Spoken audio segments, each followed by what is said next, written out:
ये डंडा देख रहे हो? हाँ, हर रियल मैड्रिड फैन ना यही डंडा लेके अभी एम्बापे के पीछे पड़ा हुआ है।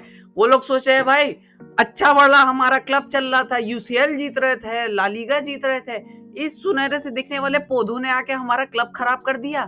मतलब क्लब के अंदर कलेश करवा दिया, क्लब के बाहर कोई इज्जत नहीं छोड़ी है। बाहर एनफील्ड वेनफील्ड जहां हम लोग 5-5 गोल पेलते थे, वहां खुद आज पिल रहे हैं। पेनल्टी मिस करता है, प्लेस मिस करता है, पासेस मिसप्लेस करता है, 10 यार्ड की पास को मिसप्लेस कर देता है, ओपोनेंट के हाथ में दे देता है, एक धक्का खाता है, उलट के गिर जाता है, ड्रामा करता है, एक्टिंग करता है, लेकिन सब चीज करने के बाद भी अच्छा परफॉर्म नहीं करता है। और यही एम्बाप्पे जब पीएसजी में था सबको रुला मारता था वहां पे, मतलब हम लोग को धक्का धक मारता था गोल। उसके बाद वर्ल्ड कप में तो सबको औकात दिखा दिया था, ऑलमोस्ट दूसरा अपना वर्ल्ड कप भी उठा लिया था।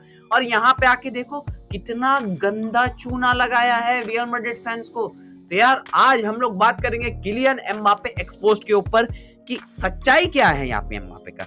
सबसे पहले तो भाई लोग, ये जो एम्बाप्पे है ये तुम्हें वो लीग वन वाला एम्बाप्पे नहीं दिख रहा है ना। वही मतलब सोचो वो लीग वन में क्या मरता था, मतलब कि लीग वन में एम्बाप्पे उस बुली की तरह था जो सड़क पे आके किसी को भी पेल लेता था। लेकिन ये जो ला लीगा है ना, वही बुली के सामने एक बॉडी बिल्डर की तरह खड़ा हो गया है। वो बुली इसको पेलने आया, उल्टा घुमा के इसको पेल के चला गया। यहाँ पे ला लीगा, वहां पे एम्बाप्पे जो करता था ना, यहाँ ला लीगा में उसका काम करता नहीं है। लेफ्ट विंग पे वहां पे खेलता था लीग वन में, बिल्कुल राइट में कट इन करता था, नियर पोस्ट शॉट लेता था, पटापट गोल मार के ऐसे ऐसे सेलिब्रेशन करता था। यहाँ पे ना ही वो राइट में कट इन कर पाता है, गलती से कट इन कर भी लिया उसके बाद भी उसका शॉट या तो कीपर बचा लेता है या तो उल्टा पुल्टा बाहर मार देता है। 90% ऑफ द टाइम तो उसको स्ट्राइकर खेलना पड़ रहा है, और वो स्ट्राइकर पोजीशन में तो एकदम लल्लू लग रहा है। मतलब बॉडी बना के आया, लिटरली वो अपना बॉडी ऐसे छाती वाती फुला के आया कि भाई मैं अब नंबर 9 हूं, मैं अब स्ट्रॉन्ग प्लेयर हूं, मैं स्ट्रॉन्ग बच्चा हूं क्लास का, मैं मारूंगा गोल तुम्हारे लिए।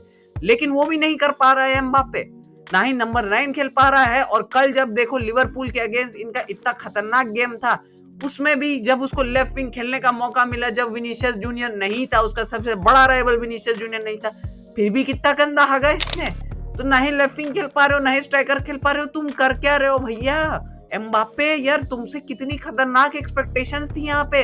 तुम बनने वाले थे नेक्स्ट मेसी और रोनाल्डो, मेसी रोनाल्डो के सक्सेसर बनने वाले थे। तुम डेम्बेले के सक्सेसर लिटरली बन रहे हो, डेम्बेले जैसे ला लीगा में करता था, या हैजार्ड के सक्सेसर बनने वाले हो, वो तुम्हारा हाल हो चुका है यहाँ पे। तो गाइस एम्बाप्पे के ऊपर बहुत चर्चा है यहाँ पे। तो सबसे पहले गाइस उसका जो सबसे बड़ा प्रॉब्लम है उसके ऊपर बात कर लेते हैं यहाँ पे, वो है विनीशियस जूनियर, उसका खुद का टीममेट। अब देखो जब एम्बाप्पे पीएसजी में था ना, तभी मैं गला फाड़ फाड़ के चिल्ला के बोलता था, कोई सुनने वाला नहीं था। वो अलग बात है कि विनीशियस जूनियर ही एम्बाप्पे का सबसे बड़ा यहाँ पे प्रॉब्लम होने वाला है। बिकॉज भाई Vinicius junior is literally Mbappe in real Madrid. मतलब कि वो ऑलरेडी एम्बाप्पे का काम कर रहा था, वहां पे ड्रिबल कर रहा था, गोल मार रहा था, असिस्ट कर रहा था, रियल मैड्रिड को कई बार कैरी कर रहा था वहां पे। और रियल मैड्रिड फैंस का ये एक्सपेक्टेशन था 2 से 3 साल से, मतलब उम्मीद लगा के बैठे थे कि एम्बाप्पे आएगा तो हम लोग ये हमारा ये सब काम एम्बाप्पे करेगा, विनी तो चलो उसको सपोर्ट करेगा और एम्बाप्पे हम लोग को खुशी दिलाएगा, दिल से खुश कर देगा। लेकिन एम्बाप्पे आने के बाद ये लोग बोल रहे हैं भगाओ इसको, ये क्या आ गया हमारे क्लब में। तो ये हाल हुआ है। विनीशियस जूनियर और एम्बाप्पे सेम पोजीशन ऑक्यूपाई करते हैं पिच पे, दोनों चाहते हैं कि हम लोग लेफ्ट विंग से खेलें और उसके बाद हम लोग कट इन करें, हम लोग वहां से शॉट्स ले, गेम कंट्रोल करें। और गाइस दोनों का प्ले स्टाइल भी बहुत सिमिलर है, दोनों काफी ज्यादा मतलब रनिंग पे अपना भरोसा रखते हैं। Vinicius junior is more of a dribbler, मैं बोलूंगा मोर, जो स्मॉल टचेस लेके अंदर आता है, गेम कंस्ट्रक्ट करता है, पासिंग वगैरह करने की कोशिश करता है, and he is much more clinical.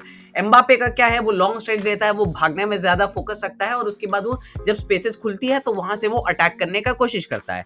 लेकिन भाई जब दोनों प्लेयर जब सेम पोजीशन में आ गए हैं, तो यहाँ पे क्या करती है रियल मैड्रिड की, भाई विनीशियस जूनियर ने हमको लेफ्ट विंग में खेल के बिना स्ट्राइकर के यूसीएल जिता दिया, ला लीगा जिता दिया, तो हम क्यों एम्बाप्पे को उस पोजीशन में डाले? इस टीम को आग लगाने के लिए हम लोग बिल्कुल एम्बाप्पे को डाल देते हैं यहाँ स्ट्राइकर पोजीशन में, और विनीशियस जूनियर, एम्बाप्पे, रोड्रिगो और उसके पीछे बेलिंगहम जब भागेंगे ना, पूरी दुनिया देखती रह जाएंगी। अब यार एम्बाप्पे वापस उल्टा भाग रहा है कि भाई मुझे मत मारो डिफेंडर लोग से डर के। यही एम्बाप्पे को ये लोग लेफ्ट विंग में नहीं डालेंगे, बोले जब विनीशियस जूनियर अपना काम परफेक्टली कर रहा है तो एम्बाप्पे को स्ट्राइकर में डालते हैं। काम तो हो जाएगा ना, एम्बापे कुछ ना कुछ तो अडेप्ट कर लेगा। अब भाई इतना वर्ल्ड क्लास प्लेयर है, वर्ल्ड कप फाइनल में ऑलमोस्ट सबको रुला दिया था और हैट्रिक मारा था वर्ल्ड कप फाइनल में, पीएसजी में सबको कुत्ता बना देता था ये, और पीएसजी में ये भी नहीं कि सिर्फ लीग वन टीम्स को, बाकी भी यूसीएल वगैरह में भी अच्छा ही खेल लेता था ये। लेकिन अभी देखो स्ट्राइकर पोजीशन में नहीं चलता है, जब उसको लेफ्ट फिंगर पोजीशन मिला फाइनली वहां पे भी नहीं चला। तो ये एक बहुत बड़ा इशू हो गया है एम्बापे का। दूसरा गैस बहुत बड़ा इशू जो मुझे लगता है विद एम्बापे हो रहा है यहाँ पे, उसके ऊपर एक्सपेक्टेशन। यार हम लोग कुछ बहुत ज्यादा ही एक्सपेक्ट कर चुके थे एम्बापे से कि यार ये जब आएगा ना, ये बनेगा नेक्स्ट मेसी रोनाल्डो का, वो हो जाएगा। इतनी हाइप क्रिएट हो गई थी 3 साल से, मतलब लिटरली उल्लू बना रहा था, ये ले करके, मतलब वापस चला जा रहा था, मतलब खबर आ रही थी हियर वी गो, ये हो गया वो हो गया, फिर लास्ट में बोलता था पीएसजी और पैसे दे देती थी, वो वहीं पे रुक जाता था।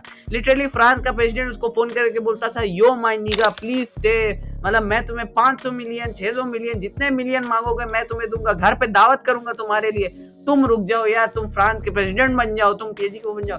इतना डिमांड हो गया था वहां पे एम्बापे का। लेकिन 3 साल बाद उल्लू बनाने के बाद रियल मैड्रिड को, पीएसजी को उल्लू बना के फाइनली एम्बापे यहाँ पे आ जाता है। अब यहाँ पे एम्बापे का रहता है कि यार अब फाइनली आ गया है, अब ये धूम मचाएगा। लेकिन इतनी ज्यादा एक्सपेक्टेशन, इतनी ज्यादा हाइप थी कि ये आएगा 40-40 गोल तो मारेगा ही, मतलब आंख बंद करके मारेगा, आंख खोलेगा तो 80 गोल मार देगा, उससे ये एक्सपेक्टेशन हो रहा था, इस तरीके का उससे एक्सपेक्टेशन था। इतना फास्ट, इतना टेक्निकली गिफ्टेड, इतनी बढ़िया फिनिशिंग, इतना क्विक, इतना नाइस ड्रिबलिंग, इतना clutch player guys, clutch player, ये एम्बापे लिटरली रियल मैड्रिड को कैरी करेगा। लेकिन नहीं, रियल मैड्रिड को पूरा डुबा चुका है यहाँ पे। बिना उसके कितना अच्छा खेल रहे थे, अब उसको लेके तो कितना बिल्कुल मतलब अजीब गड़बड़ हो रहा है। और दूसरी चीज भाई फ्री में आया है, और वो भी पापा पेरेस को चाहिए थी साइनिंग। लिटरली वहां पे रियल मैड्रिड के लोग बोल रहे थे कि हमें नहीं चाहिए यार, एम्बापे आएगा फिर बेकार में उसको कहाँ खिलाएंगे, और उससे अच्छा यार हम लोग एक अच्छा नंबर 9 साइन कर लेते हैं, which was a good option. लेकिन पापा पेरेस को पता नहीं अपनी मार की साइनिंग चाहिए थी, इसकी वजह से लेके आ जाते हैं वो लोग किलियन एम्बापे को। अब एम्बापे को ले आने के बाद यहाँ पे पूरा का पूरा मामला ही दूसरा पलट गया यहाँ पे। मतलब क्या क्या सोचा था, क्या हो गया भाई, मतलब क्या ही बोलूं मैं, क्या ही बोलूं। तो ये एक प्रॉब्लम है। तीसरा प्रॉब्लम गाइस उसका लीक का प्रॉब्लम। अब देखो एम्बापे के ऊपर हम लोग मतलब बहुत ज्यादा एम्बापे को देखते तो नहीं थे, क्योंकि हम लोग ज्यादातर उसको फ्रांस की नेशनल टीम के मैचेस में देखते थे। वहां पे क्या होता था, the team was like playing to feed Mbappe, Griezmann भी, जिरूड भी, डेम्बेले भी, उसके पीछे जो सब मिडफील्डर्स वगैरह भी थे ना, वो लोग काम करते थे कि हम लोग अच्छा से काम करेंगे, एम्बापे को सेटअप करेंगे। एम्बापे बहुत अच्छा तो खेल रहा है, फ्रांस के लिए तो बेस्ट खेलता था, वहां पे एम्बापे वगैरह गोल मारेगा और बाकी लोग भी गोल मारेंगे, हम लोग सब खुश हो जाएंगे, वही चलता था वहां पे। और लीग वन में भी यही था मोस्टली। यहाँ पे जब मेसी और नेमार भी थे, वो लोग भी एम्बापे को अच्छे से खिलाते थे, फिट करते थे। मेसी लिटरली सजा सजा के कितनी बार बॉल देता था एम्बापे को कि भाई ले तू गोल मार, कितने मिस करता था लेकिन वहां पे गोल मार देता था। और भाई पीएसजी बेस्ट टीम थी वहां की, बाकी सब टीम तो आती पाती टट्टी टीम्स थी, तो उनको तो पेलने में कोई प्रॉब्लम होता नहीं था एम्बापे को। और जैसे मैं शुरू में बोल रहा था, एम्बापे एक राइट पे कटिंग करता था, एक शॉट मारता था, सब शॉट अंदर जाते थे। लेकिन ला लीगा वो चीज नहीं है भाई, La Liga is a different gravy. Top 2 leagues in the world में क्यों आती है, मेरे लिए तो टॉप 1 है भाई, because the quality is different. यहाँ पे प्लेयर्स मच बेटर है, यहाँ पे टैक्टिक्स मच बेटर है, टीम्स मच बेटर है। यहाँ पे टीम्स लो ब्लॉक में खेलती है, यहाँ पे टीम्स को तुमको तोड़ने के लिए बहुत ज्यादा टैक्टिक्स, बहुत ज्यादा दिमाग लगेगा, बहुत क्विक पासिंग लगेगी, बहुत तुमको फ्लुएंटली खेलना पड़ेगा। ये नहीं कि तुम एक थ्रू बॉल मारो फीफा की तरह और दौड़ जाओ और जाके गोल मार दो, ये नहीं चलता है ला लीगा में। एम्बापे को ये बात समझना होगा। तो ये एक बहुत बड़ा इशू हो गया एम्बापे के लिए। और गाइस मेरा यहाँ पे फाइनल वर्डिक्ट है कि क्या एम्बापे फाइनली रियल मैड्रिड में इंप्रूव करेगा, क्या वो टीम को करेगा इंप्रूव। तो गाइस इसमें मुझे लगता है फिलहाल तो नहीं करेगा गाइस, कुछ ना कुछ तो उसको चेंज करना होगा। या तो उसका तुम कॉन्फिडेंस वापस दिलाओ, या तो तुम विनीशियस जूनियर का कुछ पोजीशन चेंज करो, एम्बापे को नेचुरल पोजीशन में खिला के उसको एक्लेमेटाइज करो, या कुछ तो करो, क्योंकि नंबर 9 में ये बेचारा लंबा नहीं चलने वाला। और देखो विनी को भी अगर तुम चेंज कर दोगे ना, तो वो भी बहुत ज्यादा नंबर 9 के लिए सूटेड नहीं है। विनी को भी तुम अपना लेफ्ट विंग पोजीशन में खिला के तुम यूसीएल जीत चुके हो, तो काहे उसको चेंज करना भाई, काहे उसको चेंज करना। और भाई एंसेलोटी का भी तो मुझे लगता है कि यार टैक्टिक्स वगैरह का थोड़ा प्रॉब्लम तो है, ज्यादा कुछ वो लोग का अप्रोच तो रहता नहीं है एंसेलोटी का, तो वो कुछ भी करता है कई बार और उसका काम चल जाता है। लेकिन विद एम्बापे ये नहीं होगा, तुमको उसको बहुत मतलब अच्छे से फीड करना होगा, उसके अराउंड टीम बनानी होगी, तब जाके कुछ होगा मुझे तो लगता है। लेकिन गाइस उसके अलावा भी अगर तुम वो सब चीज भी करते हो ना, अभी जो उसका फॉर्म चल रहा है ना, वो लिटरली 10-10 यार्ड के 2-2 यार्ड के पासेस मिस कर दे रहा है। वो जाके ड्रिबलिंग करते टाइम ओपोनेंट में भिड़ जा रहा है, वो ड्रिबल नहीं कर पा रहा है, पास नहीं कर पा रहा है। पता नहीं अब उसकी बॉडी प्रॉब्लम है, मेंटल प्रॉब्लम है, क्या हो रहा है एम्बापे को मुझे नहीं पता। लेकिन अभी उसकी जिंदगी का सबसे वर्स्ट फेज चल रहा है आफ्टर बिकमिंग अ सुपरस्टार। तो आई स्टिल थिंक कि एम्बापे इंप्रूव कर सकता है, एम्बापे स्टिल रियल मैड्रिड में बैठ सकता है। लेकिन गाइस सच बताओ तो मुझे लगता है इस पे बहुत ज्यादा टाइम और बहुत ज्यादा मेहनत लगेगा, दोनों एम्बापे एंड रियल मैड्रिड को।